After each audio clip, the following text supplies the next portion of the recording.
اللہ تعالیٰ کا فضل ہے انبیاء پر کہ اللہ تعالیٰ انبیاء علیہ السلام کو ایمان پر اور اللہ کی اطاعت پر قائم رکھتے ہیں.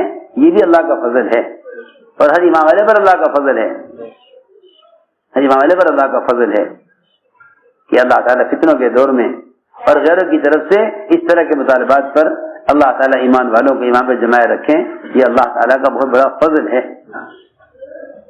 لوگ اس پر شکر نہیں کرتے اس لیے کہ وہ نعمت ایمان اور نعمت اسلام کو ایسے نعمت ہی نہیں سمجھتے. اللہ نے یہ فرمایا اگر ہم آپ کو ثابت قدم نہ رکھتے لقد کتا ترکنوا الیہم شیئا قلیلا، قریب تھے کہ آپ تھوڑے سے ہلکے سے بغیر دل کے ارادے کے ان کے مطالبے کی طرف جھک جاتے. اگر آپ ایسا کرتے تو ہم آپ کو دگنا عذاب دنیا میں دیتے، دگنا عذاب آخرت میں دیتے. اس سے پہلے فرمایا کہ اگر آپ ان کی بات کو مان لیتے، اگر آپ ان کی بات کو مان لیں گے تو وہ تو آپ کو اپنا دوست بنا لیں گے. اگر آپ نے ایک بات بھی ایسی کہہ دی ان کو خوش کرنے کے لیے، اگر آپ نے ایک بات بھی ایسی کہہ دی ان کو خوش کرنے کے لیے جو بات ہمارے حکم کے خلاف ہے تو وہ آپ کو اپنا دوست بنا لیں گے. جی ہاں، اس زمانے میں مسلمانوں کو ایک غلط خیال یہ پیدا ہوا ہے کہ بھئی ان کی دو چار باتیں مان کر ذرا ان کے قریب ہو، پھر اپنی بات جسے منواؤ. لو جب تم ان کی بات مان کے ان کے قریب ہو جاؤ گے تو اللہ سے کتنے دور ہو جاؤ گے. پھر تم ان بات جسے کیسے منوا لو گے؟ سوچے تو صحیح، کیسی مسلمان کی الٹی سوچ ہے زمانے میں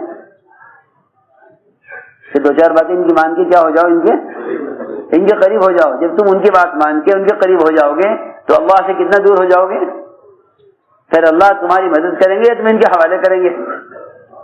سوچے تو صحیح. پھر اللہ تمہاری مدد کریں گے، تم ان کے حوالے کریں گے. عجیب سوچ ہے زمانے کے مسلمانوں کی.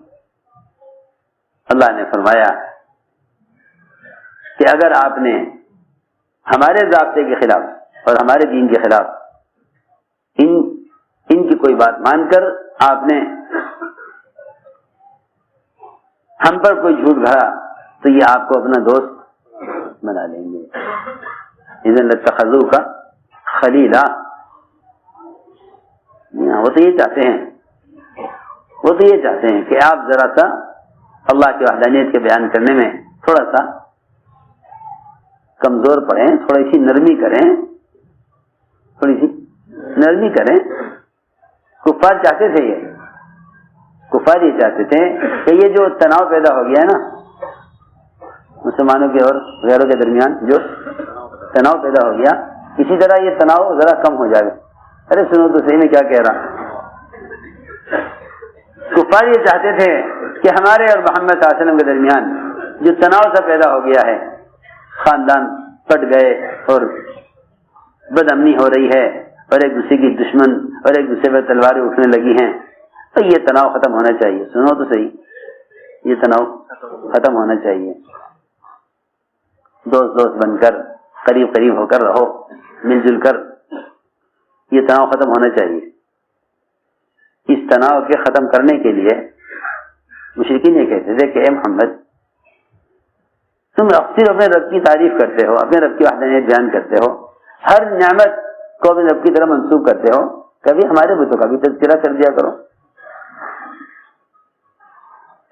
کبھی ہمارے بتوں کا بھی تذکرہ کر دیا کرو تاکہ ہم میں آپس میں تعلقات کیا ہوں، خوشگوار تعلقات بنے. سنو تو صحیح، خوشگوار تعلقات پیدا کرنے کے لیے کبھی کبھی ہمارے بتوں کا بھی تذکرہ کر دیا کرو. ان کا تو ہمیشہ انکار کرتے ہو اور اپنے رب کی ہمیشہ تعریف کرتے ہو. ان کو تم نے بالکل ہی ناکارہ اور بیکار ثابت کیا ہوا ہے، اور جو کچھ ہوتا ہے اللہ سے ہوتا ہے، آپ اسی کو بیان کرتے ہیں. کبھی کبھی ہمارے بتوں کا بھی تذکرہ کر دیا کرو. آپ نے تذکرہ کیا بھی تو ایسا تذکرہ کیا تلک العلا کہ یہ تمہارے بت اس قابل ہیں کہ ان سے کسی مسئلے کی حل کی امید کی جاوے. وہ تو فرماتے تھے جب تک کفر کی ہر شکل کو ہر شکل کو بت کی طرح ناکارہ یقین نہیں کرو گے اس وقت تک اللہ کو نہیں پہچان سکتے. جب تک کفر کی ہر شکل کو بت کی طرح ناکارہ یقین نہیں کرو گے اللہ کو نہیں پہچان سکتے. جب تک کفر کی ہر شکل کو بتوں کی طرح ناکارہ نہیں یقین کرو گے اللہ کو نہیں پہچان سکتے. لوگ یہ سمجھتے ہیں کہ دنیا کا نظام ان کے ہاتھ میں ہے، حالانکہ سارے نظام میں فرشتے پھیلے ہوئے ہیں. سارے نظام میں فرشتے پھیلے ہوئے ہیں. لوگ یہ سمجھتے ہیں کہ ہاں ان کے ہاتھ میں نظام ہے، جس طرح یہ کہیں اس طرح کر لو. ایسا نہیں ہے. اللہ تعالیٰ ایمان والوں کے امتحان لینا چاہتے ہیں کہ اس حال میں مسلمان آیا غیروں کے مطالبے پر عمل کو چھوڑتا ہے یا دعوت عبادت پر جم کر اللہ تعالیٰ کی مدد کا دروازہ کھلواتا ہے. میں نے عرض کیا کہ آپ نے ذکر کیا ان کے بتوں کا تذکرہ کیا کہ کیا یہ بت اس قابل ہے، یہ بت اس قابل ہے اس شعر کا کہ اس سے اچھی توجیہ کوئی نہیں ہے کہ یہ جملہ استفہام انکاری استہزائی ہے. کیا ہے استفہام انکاری استہزائی، یعنی آپ صلی اللہ علیہ وسلم نے جو یہ فرمایا کہ یہ بت اس قابل ہے کہ ان سے کسی خیر کی امید کی جائے یا کسی مسئلے کا حل کا ان سے امید کی جائے. میں عرض کرتا ہوں کسی کا کارخانہ نہ چلے، کسی کارخانہ نہ چلے، وہ یوں کہے کہ اگر میں بھینس بدل دوں گا اپنی تو کارخانہ چل جائے گا. کیا اگر بھینس بدل دوں تو کارخانہ چل جائے گا؟ بلا تیرے کارخانے کے چلنے سے اس بیچاری بھینس کا کیا تعلق ہے کہ جی بھینس کی وجہ سے کارخانہ نہیں چل رہا؟ ارے کیوں؟ اگر کارخانے کے چلنے نہ چلنے کو اس بھینس سے تو کیوں جوڑ رہا؟ یہ بیچارہ بے زبان بے عقل جانور. ہاں یہ بے زبان بے عقل جانور، اس سے تیرے کارخانے کے چلنے کا کیا تعلق؟ دکان ہے چھوٹی سی، ابھی دکان نہیں چلتی، کوئی یہ مشورہ دے کہ بس ذرا صبر کر، تیری جو بکری ہے نا یہ بکری مر جاوے، یہ تو بکری بدل دے تو تیری دکان چل جائے گی. بتاؤ اسے کوئی بات کو مانے گا؟ بس کیوں نہیں سمجھتے؟ سارا باطل نظام انعام کی طرح ہے، چوپاؤں کی طرح. جس طرح تیرے کارخانے کا چلنے کا تو تعلق نہیں، اس طرح کسی ملک اور کسی دنیا میں کہیں کے نظام کے چلنے کا اغیار چفترا کی قسم اتنا بھی تعلق نہیں.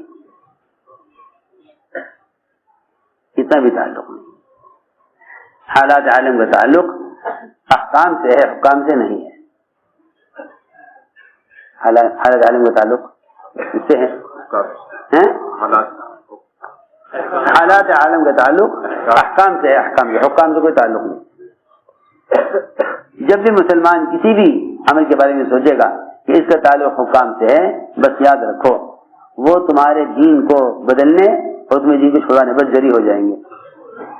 تو یہ کہیں گے بھائی دیکھو تمہارے جو شرعی مسائل اور تمہارے جو شرعی احکام ہیں وہ ہمارے قبضے میں ہیں.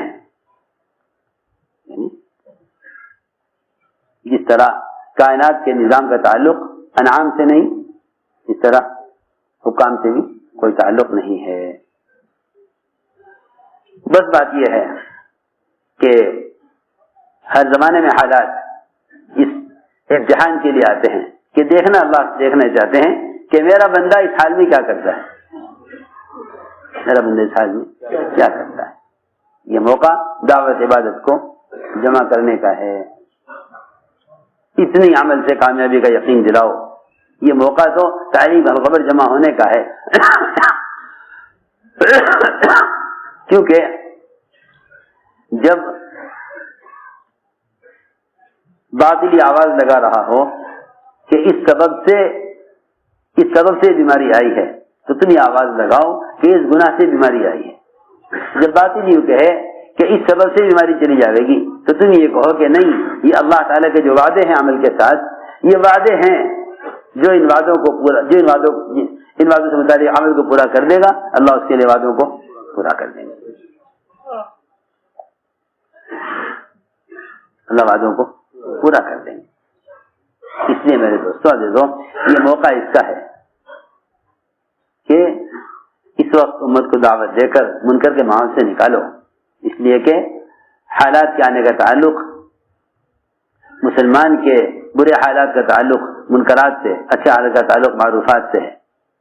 حال کو بدلنا چاہتے ہو تو فرمایا حدیث میں، جو تمہیں سے منکر کو دیکھے اس کو چاہیے کہ اس کو اپنے ہاتھ سے بدل دے. یہ اعلیٰ جہاد ہے، اعلیٰ جہاد ہے کہ تم ایک آدمی کو پکڑ کر اپنی قوت سے عمل کے ماحول میں لے آؤ. اگر تم ہاتھ سے نہیں بدل سکتے ماحول کو، ہاتھ سے نہیں بدل سکتے ماحول کو، تو پھر درمیانہ درجہ زبان سے بدلنے کا ہے. علماء نے لکھا ہے کہ منکر کے ماحول کو زبان سے بدلنا یہ سب سے افضل جہاد ہے. یہ سب سے افضل جہاد ہے. اور اس کو جہاد کہنے کی اصل وجہ یہ بھی ہے، اس کو جہاد کہنے کی اصل وجہ یہ بھی ہے کہ معروفات پر لانے کا مطلب یہ ہے کہ تم اس کو دعوت دے کر مسجد کے ماحول میں عمل کی طرف لے آؤ. کیونکہ حدیث میں آتا ہے کہ مسجد کی طرف چل کر آنا جہاد میں سے ہے. یہ درمیانہ درجہ ہے، یہ درمیانہ درجہ ہے منکر کے ماحول کو بدلنے کا. منکر کرنے والے کو منکر کے ماحول سے نکال لینا یہ ہے منکر کا بدلنا. منکر کو بدلنے کے لیے منکر کرنے والے کو منکر کے ماحول سے نکال دینا یہ منکر کا بدلنا ہے. من رأى منکم منکرا فلیغیرہ بیدہ فإن لم یستطع فبلسانہ. فرمایا فإن لم یستطع فبقلبہ. اور اگر ایسے حالات پیش آ جائیں کہ آپ زبان نہیں کھول سکتے باوجود کوشش کے، اور آپ ہاتھ سے نہیں بدل سکتے باوجود کوشش کے، تو پھر ایمان کا آخری درجہ، ایمان کا آخری درجہ اور ایمان کا سب سے کمزور ترین درجہ یہ ہے کہ پھر تم اس منکر کو تنہائیوں کی دعاؤں کے ذریعے اللہ سے کہہ کر بدلواؤ. یہ ایمان کا سب سے کمتر درجہ ہے. سنو تو صحیح، ایمان کا سب سے کمتر درجہ ہے. یہ ایمان کا سب سے کمتر درجہ ہے کہ تم منکر کو دعا کے ذریعے بدلواؤ. فإن لم يستطع فليغيره بقلبه. صرف اتنا کہہ دینا کہ دل سے اس کو برا سمجھے نہیں. حکم یہ ہے یغیر بقلبی، اس منکر کو بدلوائیے. اگر آپ ہاتھ سے اور زبان سے نہیں بدل سکتے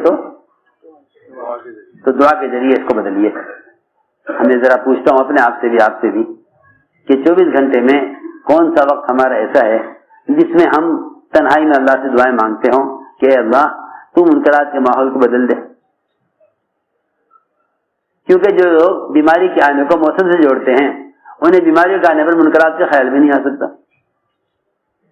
وہ سمجھتے ہیں کہ بیماریاں موسم کی وجہ سے. ایک صاحب نے کہا میرے سے کہ تھوڑا سا انتظار کر لو، جب موسم گرم آئے گا نا تو یہ بیماری ختم ہو جائے گی. میں نے کہا ایسے ہی ہیں وہ لوگ جنہیں کوئی راستہ نظر نہیں آتا. ایک صاحب کہنے لگے کہ جی فلاں ملک میں تو بڑی گرمی ہوتی ہے، وہاں تو بیماری ہو ہی نہیں سکتی کیونکہ وہاں تو موسم گرم ہے. ایک صاحب کہنے لگے کہ بس انتظار کرو، جیسے ہی موسم بدلے گا، گرمی کا آئے گا، بیماری ختم ہو جائے گی۔ اللہ تعالیٰ دیکھتے ہوں گے کہ میں اپنے بندے پر جو حالات لایا ہوں گناہوں کی وجہ سے، یہ ان حالات کو موسم سے کیسے جوڑے ہوئے ہیں۔ سوچو تسی، ایسے ظاہر پرست بنے، جو ظاہر پرست ہوتے ہیں نا، ان کو موسم اور اسباب کے خیالات انہیں ان کے گناہوں سے مزید غافل کر دیتے ہیں۔ جی ہاں، جو یہ کہے گا کہ موسم کی وجہ سے بیماری آئی ہے، بتاؤ اس کا کبھی خیال گناہ کی طرف جاوے گا؟ اس کا خیال کبھی گناہ کی طرف جاوے گا؟ یہ سوچ رہا ہے کہ بیماری موسم کی وجہ سے آئی ہے، اس کا کبھی خیال جاوے گا اس طرف کہ اس بیماری کا میرے گناہ سے، میرے عمل سے کیا تعلق ہے؟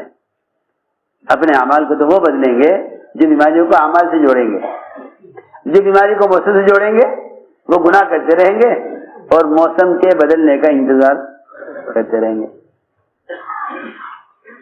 جی ہاں، کیونکہ انہوں نے بیماری کے آنے کو موسم سے جوڑا ہے، تو جب موسم بدلے گا تو یہ سمجھیں گے بیماری بدل جائے گی۔ کسی غلط سوچ ہے، یعنی سوچنے کی بات ہے نا، جو حالات گناہوں کی وجہ سے آئے ہیں کیا وہ موسم سے بدل جائیں گے؟ سیدھی بات ہے۔ اس لیے فرمایا فَلْيُغَيِّرْ بِقَلْبِهِ کہ ایمان کا سب سے کم تر درجہ ہے۔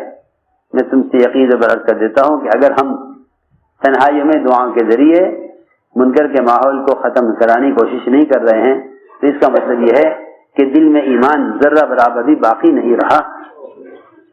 سوچو تو صحیح، حدیث تو یہ کہہ رہی ہے کہ تمہارا منکر کو اپنے دل کے ذریعے بدلنا یہ تمہارے ایمان کا سب سے آخری درجہ ہے، آخری درجہ۔ پھر حدیث میں آتا ہے کہ جب آدمی منکر کو منکر نہ سمجھے اور معروف کو معروف نہ سمجھے تو اس کے دل کو الٹ دیا گیا ہے اس تھیلے کی طرح، جس کو الٹا کر دیا جاوے تو اس تھیلے کے اندر کا سارا سامان باہر آ جاتا ہے، کچھ باقی نہیں رہتا۔ لکسا قلبہ کہ اس کا دل تھیلے کی طرح الٹ دیا گیا۔ خیر منکر کو دیکھ کر خوش ہونا اور معروفات کو دیکھ کر خوش نہ ہونا اور منکر کو دیکھ کر غمگین نہ ہونا، یہ تو صاف فرما دیا کہ دلوں سے ایمان کے ختم ہو جانے کی علامت ہے۔ تو میرے دوستو عزیزوں، بات اصل یہ ہے کہ اس وقت کی ضرورت ہے کہ مسلمان کو نفع حق کے ذریعے توبہ کی طرف، عبادت کی طرف، دعوت کی طرف، ان اعمال کی طرف لاؤ جن اعمال پر اللہ رب العزت آنے والے عذاب کو ہٹا دیتے ہیں۔ یوں نہیں کہ بیٹھ کر سوچنے لگو کہ اگر یہ عمل چھوڑ دیں گے تو یہ ہو جائے گا، یہ عمل چھوڑ دیں گے تو جو حالات اعمال کے چھوڑنے سے آئے ہیں کیا وہ مزید اعمال کے چھوڑنے سے ختم ہو جائیں گے؟ عجیب سوچ ہے، عجیب الٹی سوچ ہے۔ اس لیے عزم کرو انشاءاللہ ہمیں اپنی ذات سے کرنا ہے، اور ساری امت، ساری انسانیت تک اس وقت تو ضرورت ہے اس بات کی کہ ہم دعوت عبادت کو جمع کرنے پر اور توبہ کی طرف آئیں۔